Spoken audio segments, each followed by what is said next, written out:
hunian Danantara yang rencananya akan bangun di 3 provinsi dan yang kita mulai awal di Aceh Tamiang ini.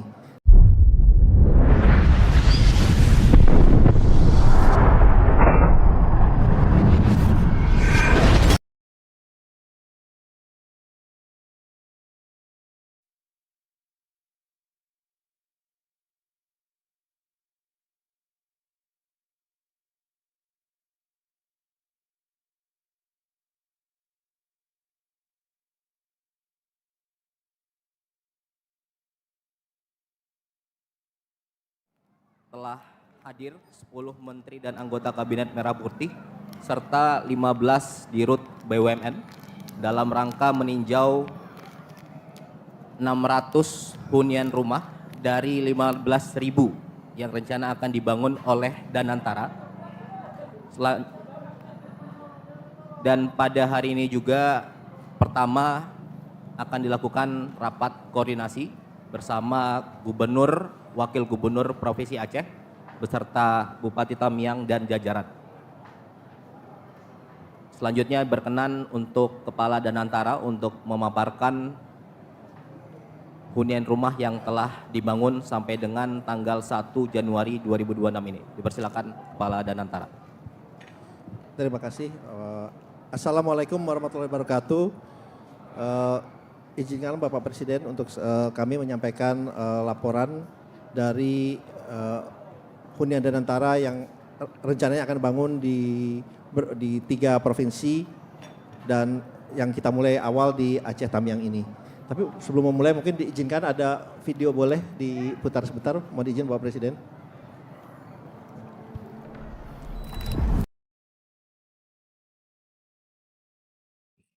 Dalam rangka percepatan pemulihan pasca bencana di Sumatera, Danantara Indonesia menghadirkan hunian Danantara atau Huntara di Kabupaten Aceh Tamiang. Sejak hari pertama, BUMN lintas sektor bergerak dan berkolaborasi, menggabungkan kekuatan pembangunan, dukungan lahan, pemenuhan kebutuhan dasar, hingga penyediaan sarana pendukung kehidupan, agar Huntara dapat berdiri sebagai hunian yang layak bagi masyarakat terdampak. Huntara dibangun bukan sekadar sebagai tempat berlindung, melainkan ruang hidup yang bermartabat, dengan ketersediaan air bersih, sanitasi yang memadai, serta konektivitas komunikasi. Masyarakat dapat kembali menjalani kehidupan sehari-hari secara fungsional dan berdaya di lingkungan yang aman dan sehat. Kehadiran Huntara merupakan wujud tanggung jawab negara dalam memastikan masyarakat terdampak bencana kembali memiliki hunian yang layak untuk ditinggali. Melalui kerja keras tanpa henti, empati, dan kolaborasi lintas pihak, ini bukan hanya tentang membangun hunian, melainkan tentang memulihkan harapan dan menjaga martabat kehidupan. Bergerak sepenuh hati untuk Sumatera dengan semangat gotong royong Indonesia.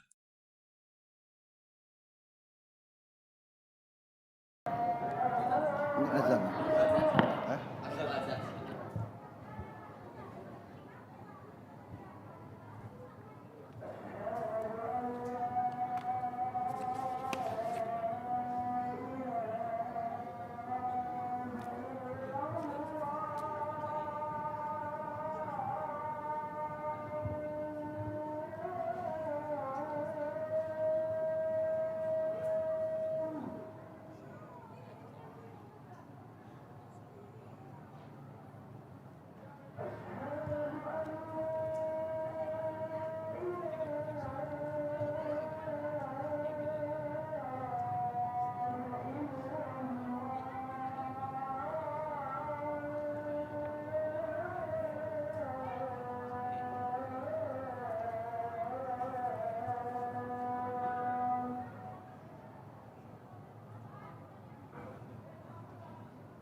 Suharyanto. Pak Suharyanto.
Mohon izin Bapak Presiden, saya melanjutkan.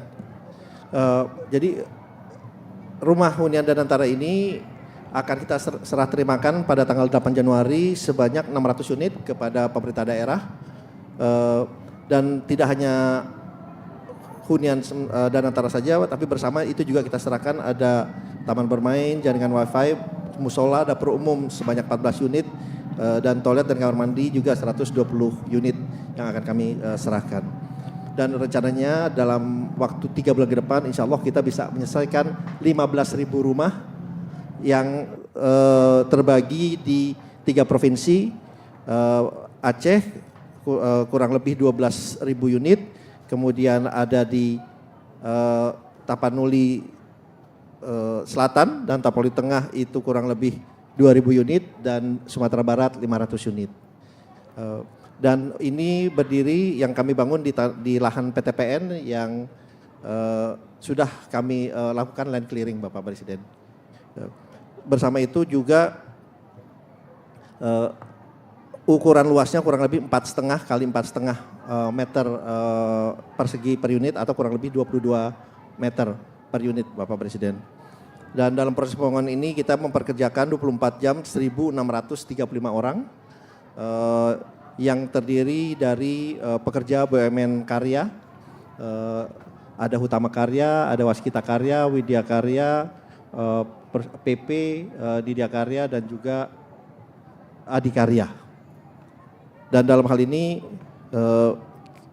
kita juga akan sudah menyerahkan juga untuk hunian tetapnya yang sebetulnya hanya di seberang dari sini Bapak Presiden seluas 3 hektar.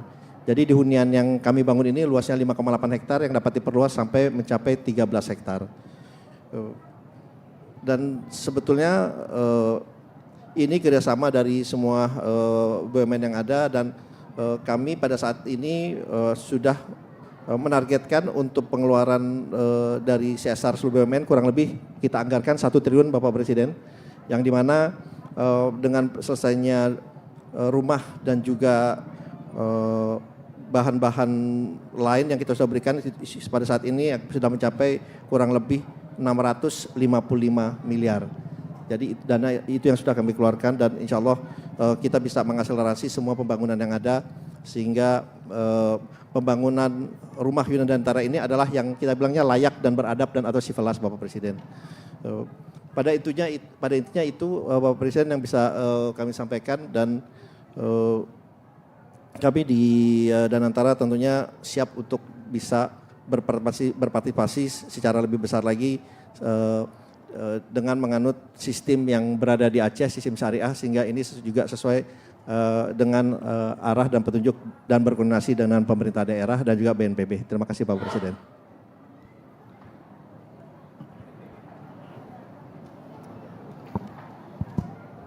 Terima kasih yang terhormat Bapak Presiden, Bapak-Bapak Menteri yang kami hormati, izin menambahkan Bapak, kami melaporkan bahwa per hari ini khusus Aceh saja rumah yang rusak berat tercatat 61.795 rumah. Kemudian dari 61.795 rumah tersebut yang meminta hunian sementara Bapak, itu tercatat ada 23.432 rumah. Jadi kami laporkan bahwa tidak semua yang masyarakat terdampak itu mau tinggal di Huntara, Pak. Ada juga yang memilih mereka tinggal dengan keluarganya. Tercatat di kami ada 11.414 orang. 2 hari yang lalu sudah kami salurkan dananya, Bapak. Per kepala keluarga mendapat anggaran per bulan 600.000 kali 3 bulan, Bapak. Desember, Januari, Februari sudah tersalur sebesar 11.414 orang. Jadi jumlah yang sudah disalurkan 20.545.200.000 orang. Kemudian hunian sementara juga Bapak kami laporkan, banyak masyarakat juga yang ingin hunian sementara mandiri Bapak. Jadi tidak mau masuk dalam satu titik yang ditentukan. Ini pun kami layani Bapak, jadi di titik-titik yang masyarakatnya terdampak, rumahnya rusak berat, kemudian tidak mau masuk ke titik yang terpusat, itu dibangun secara terpisah-pisah Bapak. Ini sudah mulai dibangun. Tadi dari Bapak Menteri Investasi kan dari Danantara 600 unit, ini Bapak dari BNPB tersebar ada 450 unit. Jadi per hari ini yang terbangun adalah 1.050 unit Bapak. Kemudian dalam kesempatan ini juga kami ingin melaporkan Bapak bahwa semua kebutuhan satuan operasi saat tanggap darurat ini kami dukung Bapak. Memang sesuai dengan permintaan belum sepenuhnya Bapak. Mabes TNI meminta dukungan yang akhir tahun ini ada 80 miliar lebih. Kami baru dukung 26 miliar, bukan uangnya tidak ada Bapak. Karena pertanggungjawaban keuangan di tanggal 31 kan harus selesai Bapak. Nanti dimulai lagi di tanggal 1 ini Bapak. Jadi tidak ada masalah untuk segi keuangan dan para prajurit di lapangan mendapat uang makan dan uang lelah Bapak, uang saku per orang Rp165.000. Kemudian pergeseran pasukan dari home base. Kalau tentara jangan uang lelah ya, karena tentara tidak boleh lelah. Uang saku Bapak, siap. Jadi uang saku Bapak, siap. Uang semangat. Jadi uang saku, siap. Ya. Kemudian bergeser. Tidak mengenal lelah. Tidak mengenal lelah, Bapak. Ya. Siap. Berbakti kepada negara dan bangsa. Siap. Ya, ini. Oke, lanjut. Kemudian untuk kebutuhan seperti jembatan dan lain sebagainya, jembatan gantung, itu semuanya dibiayai oleh pemerintah lewat BNPB. Memang mekanismenya BNPB itu bekerja dulu, Bapak. Setelah itu diaudit, nanti yang dikeluarkannya ditagihkan gitu Bapak. Kemudian kami audit BPKP berapa jumlahnya itu baru dimintakan ke Kementerian Keuangan. Jadi polanya seperti itu, jadi tidak dana di depan Bapak. Tapi sejauh ini sementara sudah jalan, tidak ada masalah Bapak. Mungkin itu yang kami laporkan, tambahan terkait dengan hunian sementara dan hunian tetap. Terima kasih Bapak. Ada lain yang mau dilaporkan? Silakan.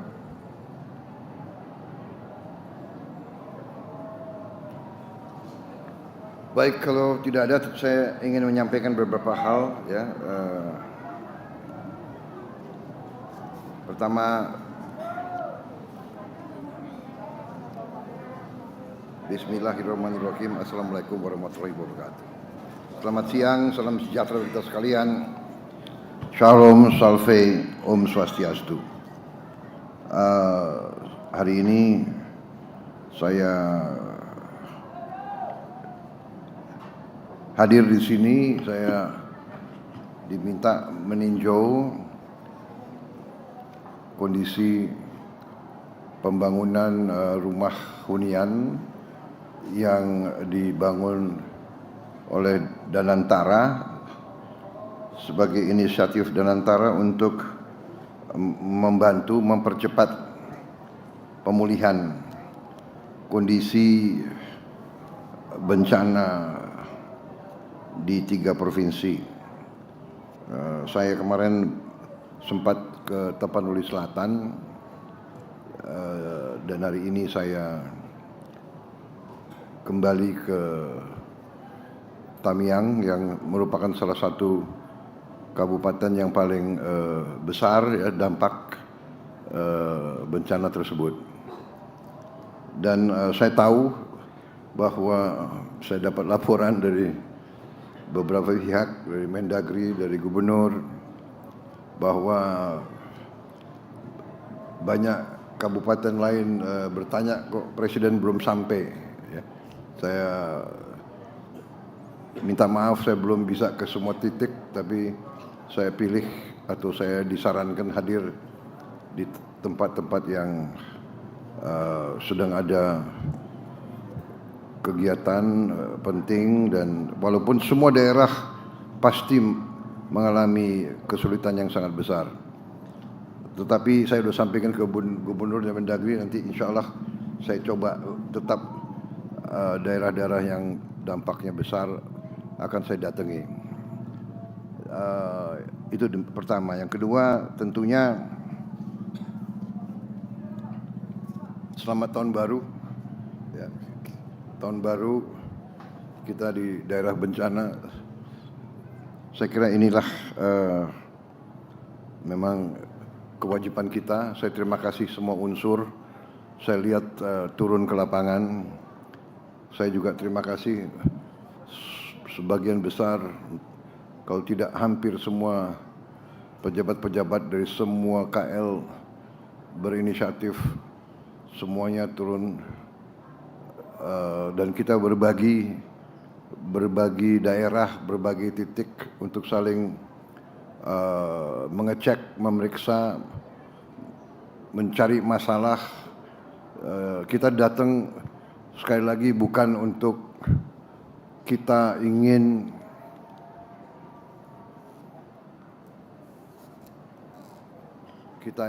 katakanlah sekedar untuk melihat, tapi kita datang melihat untuk mengetahui masalah.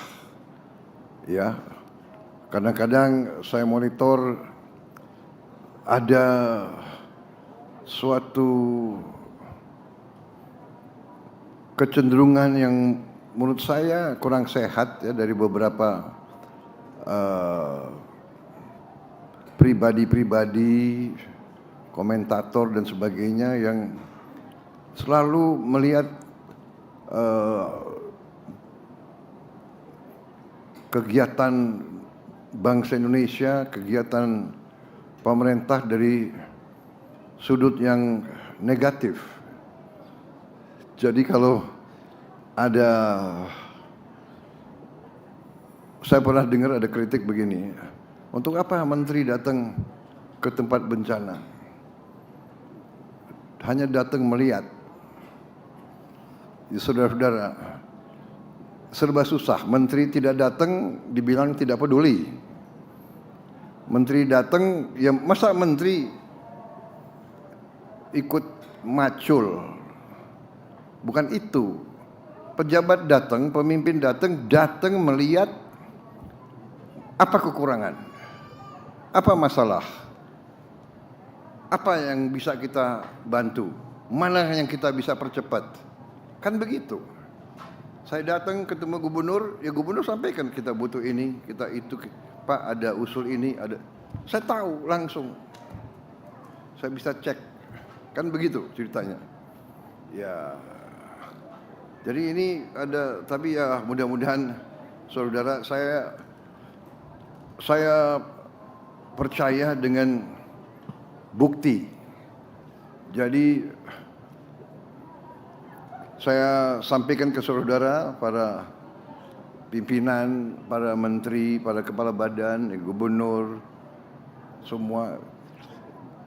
Salah satu kewajiban seorang pemimpin adalah siap untuk dihujat, siap untuk difitnah, siap untuk tapi tidak boleh kita tidak boleh kita terpengaruh dan tidak boleh kita patah semangat. Semua itu kita terima sebagai koreksi juga, nggak apa-apa. Walaupun itu fitnah, itu kalau kita tahu di hati kita bahwa itu tidak benar, tapi itu jadi waspada bagi kita. Ya, jadi saudara-saudara, saya percaya dengan bukti, evidence based. Itu cara bekerja saya. Kalau saudara perhatikan, saya jarang kasih wawancara dengan pers. Bukan saya tidak hormati pers, karena saya mengerti psikologi rakyat Indonesia. Rakyat Indonesia hanya percaya dengan bukti. Bukti. Kita sekarang dalam rangka membuktikan. Jadi kalau ada menteri-menteri pejabat turun, itu dia tidak turun untuk wisata, dia datang, ia melihat, mencatat, mengerti, mengambil keputusan. Kan demikian kan. Jadi hari ini umpamanya Danantara membuktikan dalam 8 hari bisa membangun 600 hunian yang menurut saya ya cukup baik. Saya koreksi sedikit, saya tanya bagaimana ini, ya kan, seng panas, coba dipikirkan kalau bisa kita kasih apa solusi. Mungkin solusinya tidak usah mahal-mahal, solusinya mungkin dari bahan-bahan lokal, apa itu anyaman atau apa, ya kan, dari ijuk atau dari apa dilapisi di bawahnya seng. Ya, tidak perlu bahan mahal atau hal-hal yang sangat sederhana. Mungkin cukup dengan bahan tekstil ditutup di bawahnya seng itu. Jadi hal-hal semacam itu nanti kreativitas daripada orang-orang lapangan. Tapi yang fokus kita adalah bagaimana kita bisa mengurangi, meringankan penderitaan rakyat kita. Itu pikiran kita sebagai pejabat dan pemimpin. Ya, jadi hal-hal yang nyinyir itu kita anggap sebagai katakanlah sebagai peringatan bagi kita. Tapi kita tidak boleh terpengaruh, ya. Sekali lagi, tidak datang salah, ya kan? Datang dicari kesalahan juga, ya nggak apa-apa. Jadi tugas kita, saya walaupun tidak sehari-hari sama saudara, ya saya di pusat, ya saya berpikir bagaimana saya atasi ini, membantu saudara di lapangan, ya. Tetapi sementara nasib 280 juta rakyat Indonesia tetap harus kita urus secara nasional, ya. Jadi saudara-saudara, masih ada yang mempersoalkan kenapa tidak bencana nasional. Ya, masalahnya adalah kita punya 38 provinsi. Masalah ini berdampak di 3 provinsi. Masih ada 35 provinsi lain. Jadi kalau sementara kita 3 provinsi ini kita sebagai bangsa, sebagai negara kita mampu menghadapi, ya kita tidak perlu menyatakan bencana nasional. Tetapi tidak berarti kita tidak memandang ini sebagai hal yang sangat serius. Nyatanya dari seluruh kabinet hari ini ada berapa menteri di sini? Iya kan? 2 sedang di Aceh Utara. 10 menteri sedang di Aceh sekarang. Ya, ada berapa menteri lagi yang sedang tempat lain semua. Dan juga kita masih hadapi beberapa lagi kabupaten di beberapa provinsi lain yang juga ada masalah. Ya. Jadi saudara-saudara, kita memandang sangat serius dan kita akan habis-habisan untuk membantu. Ya, kita sudah siapkan anggaran cukup besar, ya, untuk mengatasi ini. Tetapi juga saya sudah dilaporkan oleh Pak Gubernur dan nanti saya akan bicarakan dengan beberapa pejabat lain mekanismenya. Kalau ada pihak yang tulus ikhlas mau membantu, ya kita jelas sebagai manusia kita masa menolak bantuan. Asal bantuannya itu jelas, ya. Jadi tadi saya sampaikan kalau ada pihak yang mau beri sumbangan, silahkan monggo bikin surat, saya ingin menyumbang ini, dan nanti kita yang dilaporkan ke pemerintah pusat, nanti kita yang akan salurkan. Kalau memang dia mau bantu, umpamanya ada diaspora Aceh di mana merasa terpanggil mau bantu di Aceh, ya monggo silakan, ya kan, nanti kita salurkan. Ada diaspora Minang mau bantu apa itu ranah Minang, karena mungkin lebih banyak orang Minang ada di Jakarta mungkin ya daripada di Padang mungkin ya, Pak Doni juga orang Minang ya. Nggak apa-apa nanti, ya kan, silakan nanti bantu. Mungkin ada juga di Sumatera Utara ada komunitas orang Batak di Jawa juga besar, juga banyak. Silakan. Dari luar negeri kita kalau bantuan ikhlas dan tulus dan nanti tersalur, nanti kita serahkan. Nanti mekanisme kita serahkan, mungkin apakah nanti Gubernur Provinsi Aceh, Sumatera Barat, Sumatera Utara mungkin membuka rekening apa gitu kan, mungkin dana bantuan pasca bencana dibuka, yang mau kirim langsung silakan, dari dalam negeri mau beri sumbangan silakan, ya kan. Kita tidak menolak bantuan, hanya mekanisme dan prosedurnya harus jelas, ya kan, dan harus ikhlas, karena kita mengalami pernah, ya kan, dibantu akhirnya ujungnya ada juga, ya kan, yang menagih. Tapi kita harus berpikir positif. Yang penting kita secepatnya bekerja untuk meringankan penderitaan rakyat kita dimanapun. Itu tujuan kita. Ya, jadi saudara-saudara, saya terima kasih sama Danantara yang telah melakukan suatu pekerjaan yang saya lihat baik. Ya, ini membangun 600 hunian dalam waktu singkat, itu suatu prestasi. Nanti kita tentunya saya minta Danantara koordinasi dekat dengan BNPB dan pemerintah daerah, ya, dengan gubernur dan bupati masing-masing supaya tidak tumpang tindih. Di mana ya nanti koordinasinya ada yang mau di titik ini jelas siapa yang bangun, dan yang tadi mau titik terpencar siapa itu silakan. Yang penting nanti koordinasi yang ketat, ya.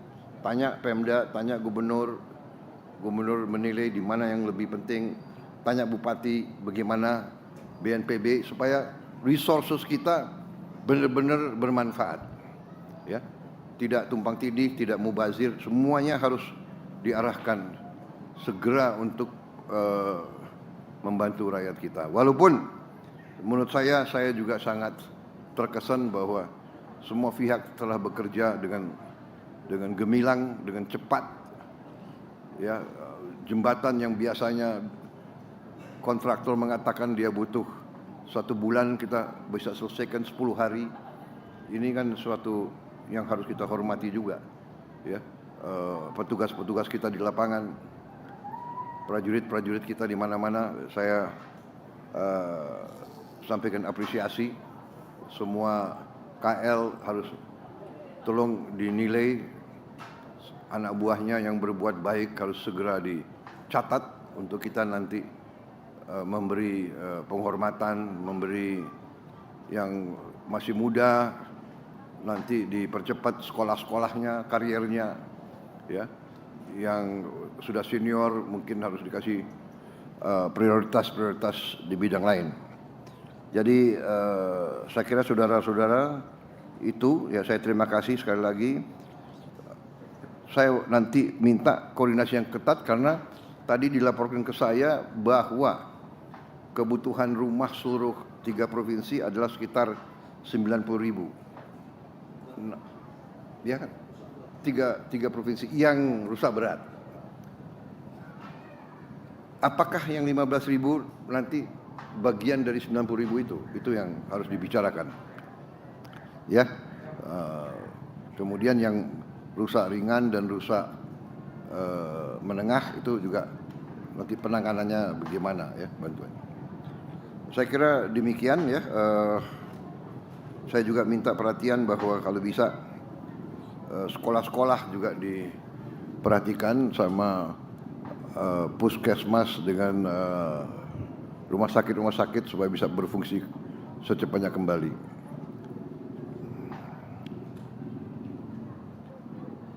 Saya kira itu yang ingin saya sampaikan ya. Silakan kalau ada yang pertanyaan atau disampaikan, Mendagri silakan.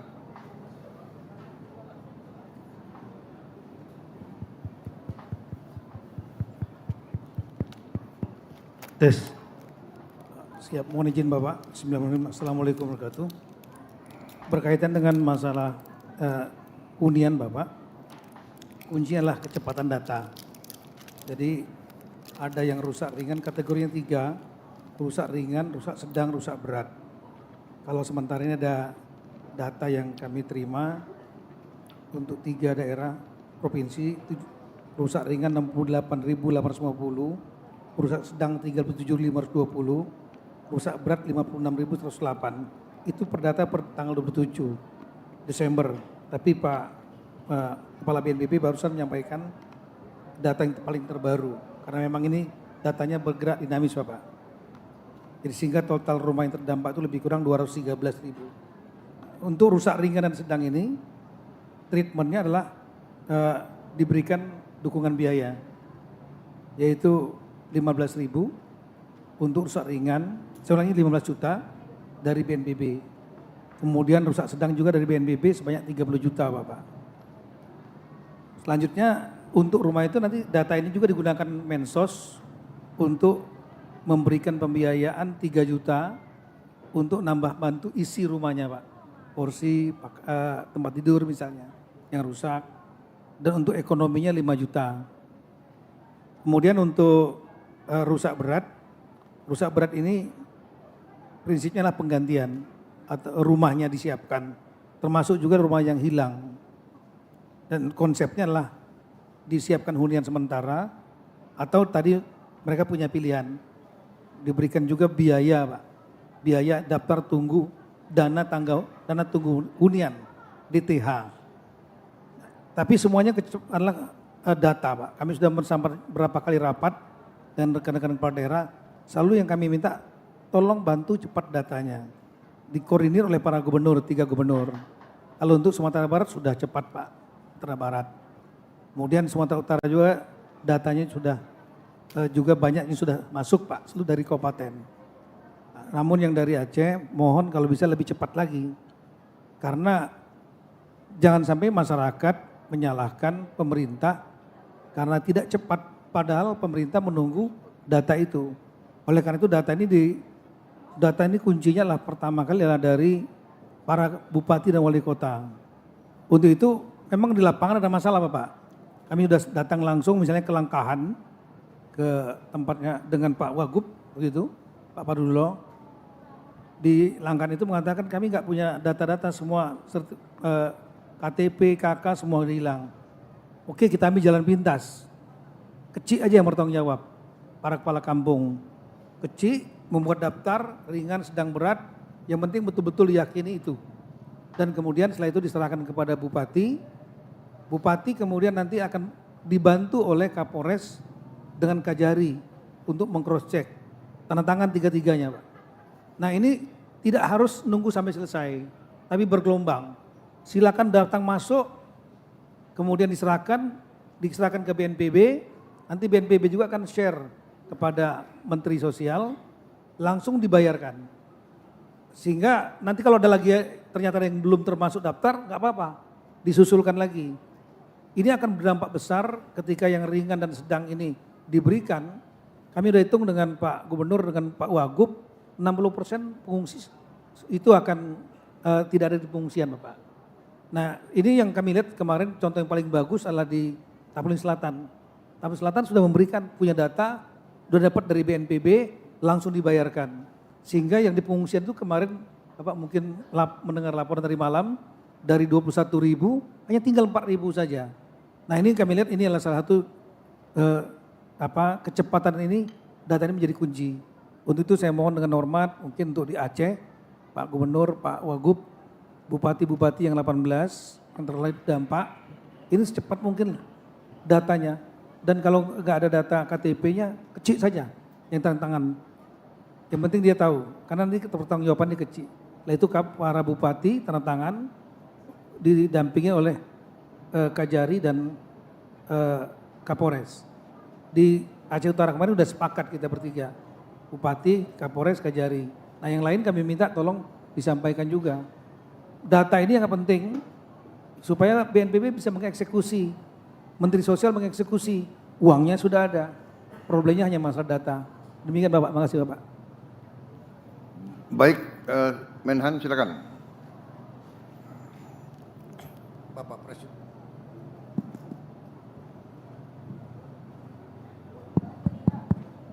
Bapak Presiden, terkait dengan terobosan-terobosan teknis yang harus segera kita lakukan karena melihat dampak dari kerusakan ini cukup besar dan kita tentunya akan bekerja agak panjang waktunya.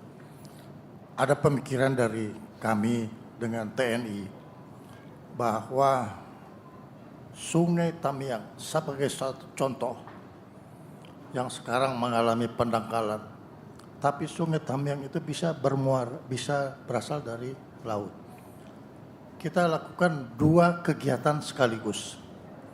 Satu adalah pendalaman, satu yang membawa alat berat, sehingga dia bisa masuk sampai ke sekaligus membersihkan kayu-kayu dan sebagainya. Ini upaya besar yang harus kita kerjakan. Dan ini saya sudah bicara dengan Wapang, dengan Angkatan Darat.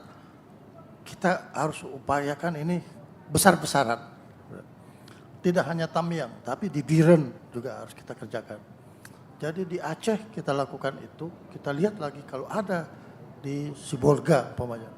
Jadi dari laut kita sudah lakukan pendalaman sampai ke sungai. Sehingga kapal tidak perlu lagi taruh itu alat berat digendong pakai jalur darat, tapi dia langsung ke titik terdekat. Ini usul kami, Bapak Presiden.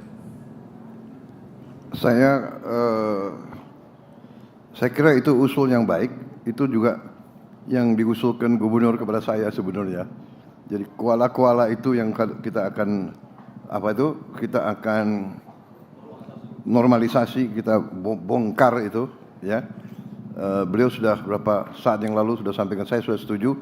Saya kira silakan Menteri Pertahanan dan TNI koordinasi sama gubernur-gubernur, ya. Silakan cari, bicara dengan ahli-ahli engineering, ya, mungkin dari karya-karya dari PU dan juga dari fakultas teknik, kalau perlu dari perusahaan-perusahaan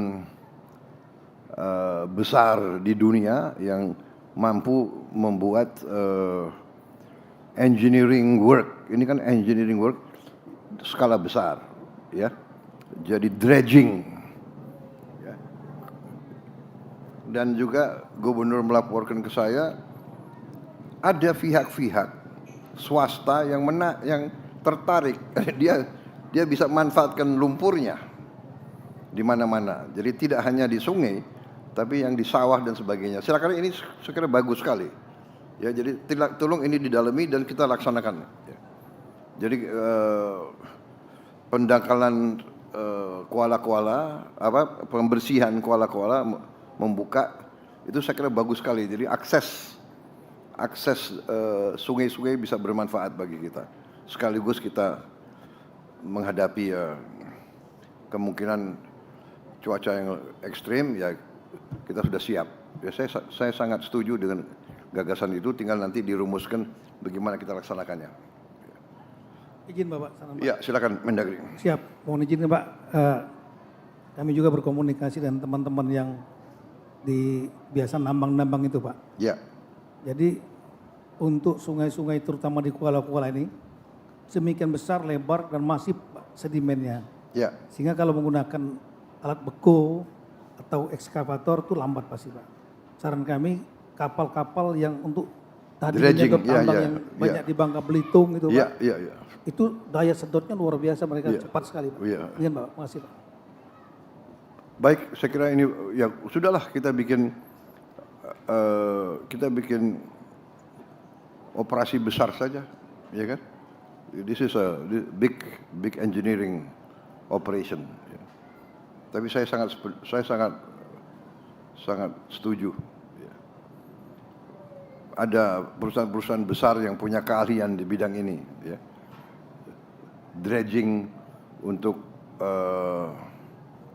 pelabuhan dan sebagainya. Ya. Dan nanti juga bermanfaat itu. Kalau bisa lumpurnya, kalau ada swasta mau beli ya monggo, silakan langsung dinikmati oleh daerah-daerah, ya kan? Benar nggak?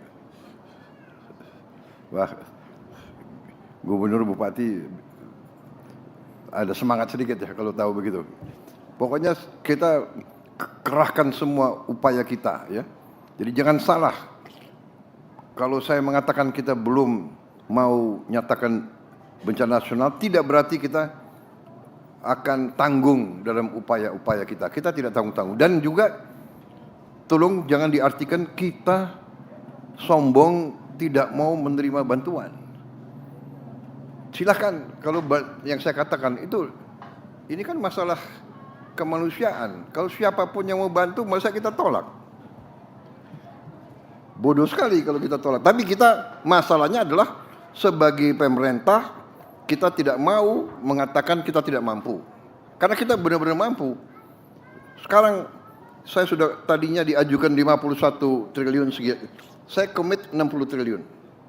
Berapapun yang kita butuhkan, saya kira dengan upaya nanti dredging kuala-kuala itu akan keluar uang lagi, nggak ada masalah. Ya. Kita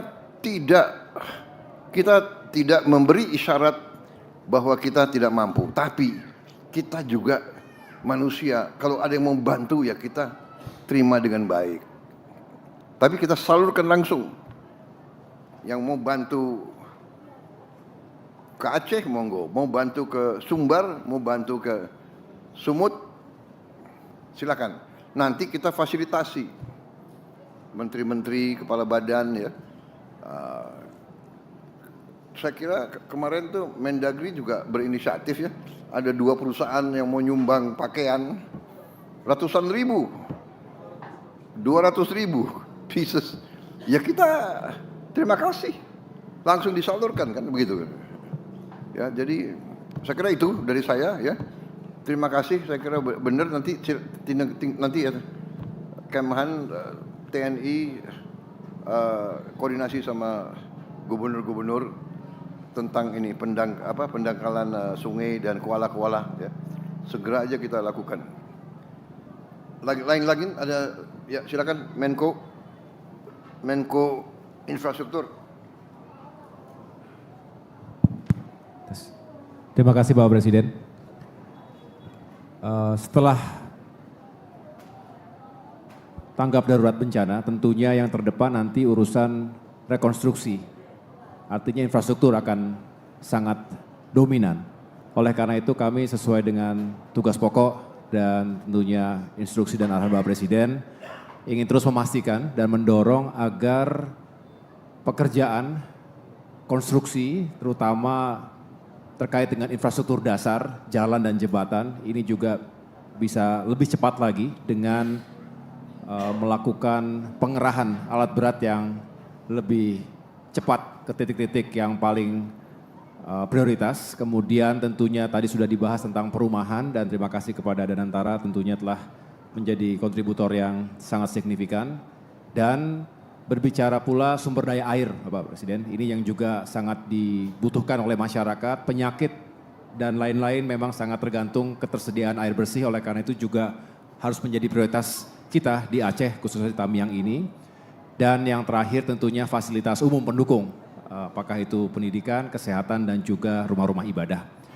Dengan demikian tentu kami berharap kerjasama yang sudah semakin baik dan semakin ketat ini akan bisa terus ditingkatkan dan tentu bisa dilihat progres demi progres. Hari ini bisa kita lihat tadi menyusuri kota Tamiang tentunya sudah jauh lebih baik dibandingkan kondisi sebelumnya. Mudah-mudahan kami juga bisa terus mengerahkan sumber daya terkait dengan relokasi ataupun pembangunan rumah berikutnya karena kita tidak ingin membangun kembali saja tetapi membangun lebih baik dan juga mencegah timbulnya bencana berikutnya. Oleh karena itu Kementerian ATR BPN contohnya harus memastikan tata ruangnya termasuk juga ketersediaan lahan untuk perumahan masyarakat yang dibangun kembali.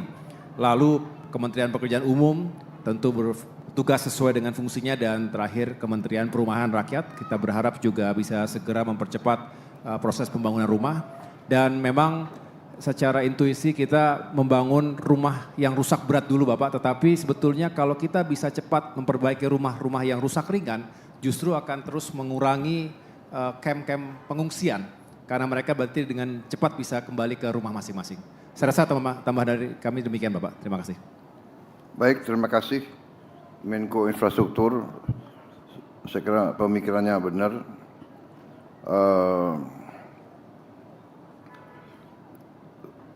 Saya kira dalam keadaan sekarang, dalam perencanaan ke depan, kita nanti perlu merencanakan pembangunan hunian-hunian itu harus terintegrasi dengan fasilitas-fasilitas umum lainnya. Ya. Jangan tersendiri, jadi harus diintegrasikan. Dan saya kira segera nanti ya Menseknek kita keluarkan, sudah kita keluarkan nanti impres untuk membentuk apakah kita namakan badan atau satgas rekonstruksi dan rehabilitasi segera supaya ada perencanaan yang terintegrasi. Masalah air, Bupati Tamiang, gimana air bersih kondisi di Tamiang sekarang?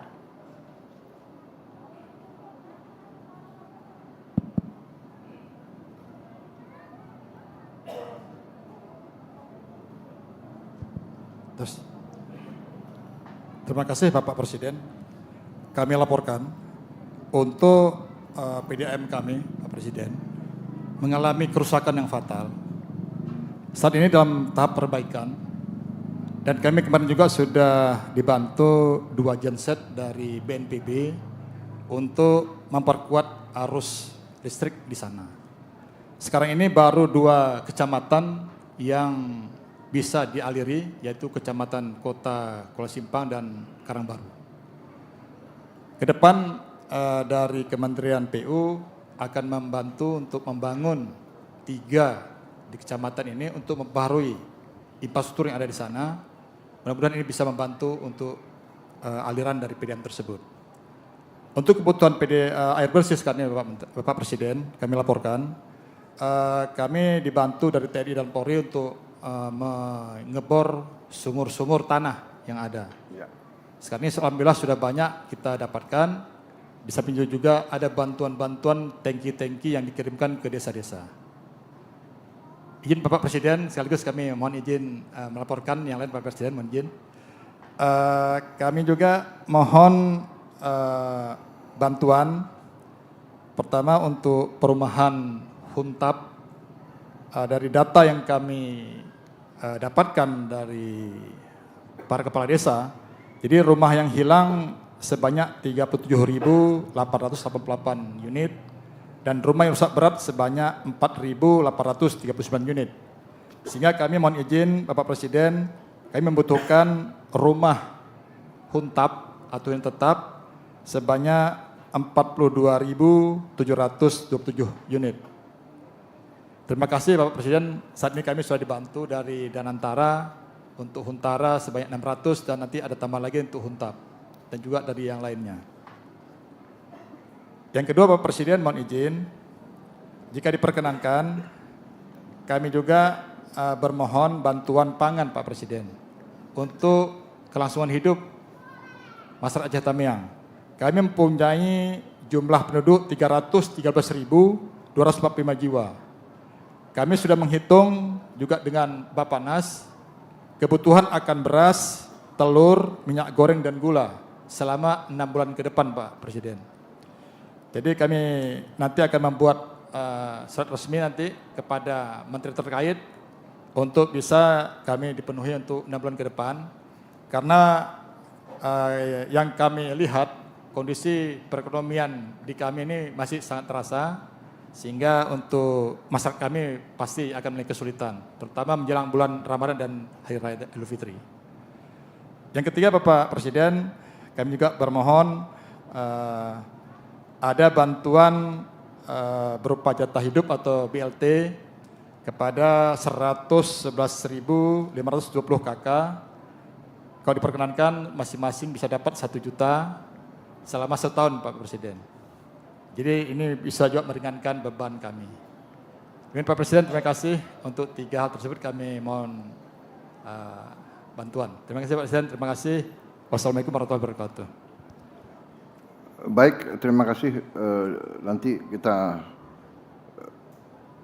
perhitungkan dan kita integrasikan dengan data yang lain semua, ya, supaya tepat sasaran dan tepat guna. Kembali lagi mengenai air bersih, di mana titik-titik air ataupun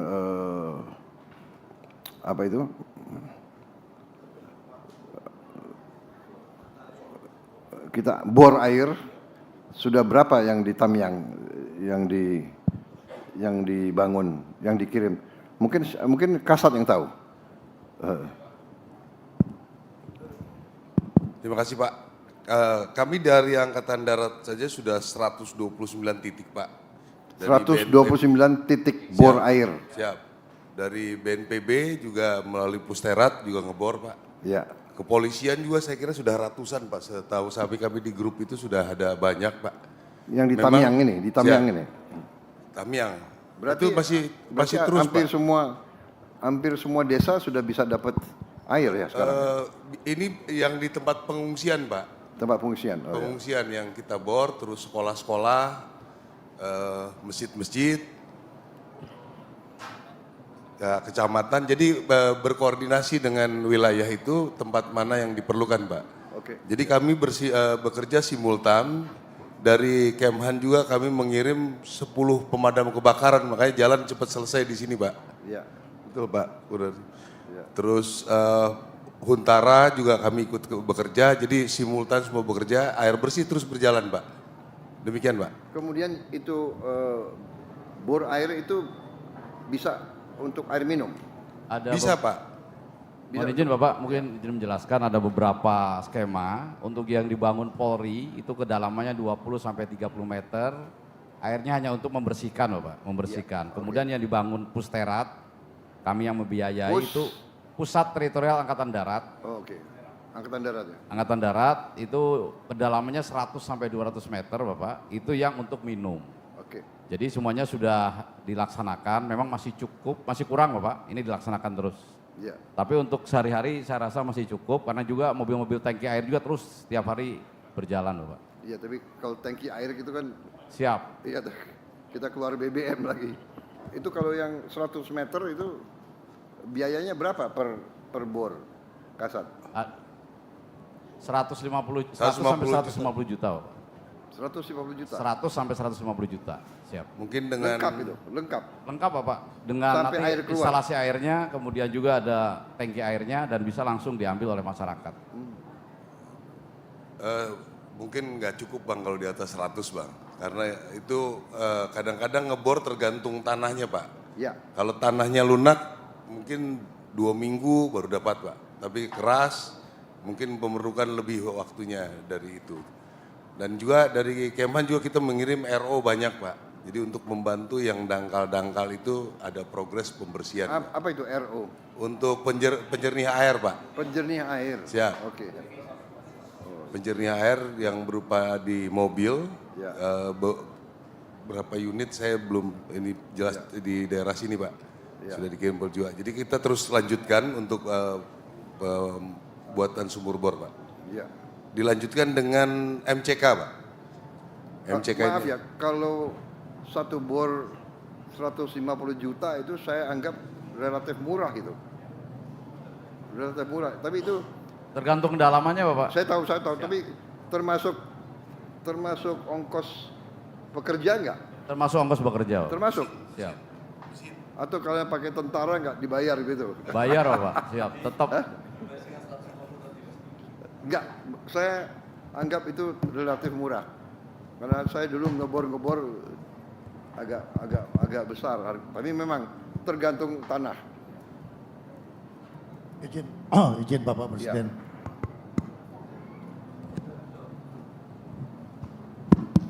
Setelah saya koordinasi dengan Wakil Panglima dan Kasat, hari ini sudah kita bentuk Satgas Kuala. Satgas Kuala ini terdiri dari 2 komposisi. Satu komposisi untuk pendalaman kuala dan 1 komposisi untuk pemanfaatan air yang ada di kuala. Di 2 komposisi kapal ini akan kita naikkan water treatment system sehingga air yang ada di kuala kita ambil, kita olah sehingga menjadi air jernih. Kita akan hari ini, siang ini terbentuk Satgas. 2 minggu kemudian kami akan operasional mulai dari Kuala Simpang. Demikian Bapak Presiden. Bagus, terima kasih. Koordinasi sama gubernur ya, daerah masing-masing semua. Ada lain-lain yang mau dilaporkan saya? Yang perlu tindakan? Kalau begitu terima kasih ya, dirut juga. Semuanya, semua lembaga, Danantara juga terima kasih Anda tanggap turunnya cepat. Tapi nanti kita perbaiki terus karena kualitas hidup rakyat kita itu menjadi bahan utama pemikiran saya ya.